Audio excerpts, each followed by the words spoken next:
சட்டமன்றத்தில் பேசிய எதிர்க்கட்சித் தலைவர் உதயநிதி, முதல்வர் சொன்னது போல் ஆதாரம் இருந்தால் வெளியிட வேண்டும் என கூறியுள்ளார். இன்னொரு விஷயம், நேற்று முன்தினம் இந்த பேரவையில் பேசின நம்முடைய முதலமைச்சர் அவர்கள் தன்னுடைய டேபிளில் 3 ஃபைல்ஸ் இருப்பதாகவும் அந்த ஃபைல்ஸை அவர் திறந்து பார்க்க வச்சிடாதீங்க அப்படிங்கிற தோணியில் எங்களுடைய அரசை குற்றஞ்சாட்டுகின்ற வகையில் குறிப்பிட்டு பேசியிருக்கிறாரு.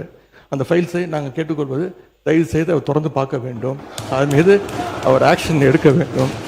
எதற்காக பயப்படுறீங்க, எதற்காக காலம் தாழ்த்துறீங்க, இதையே 3 மாசமா சொல்லிட்டு இருக்கிறீங்க.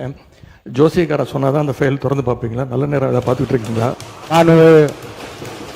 மாண்புமிகு எதிர்க்கட்சி தலைவர்களுக்கு முதலமைச்சர் அன்றைக்கு பேசுகிற போது மாண்புமிகு பொதுப்பணித்துறை அமைச்சர் சொல்லுங்க. மாண்புமிகு பேரவைத் தலைவர்களே,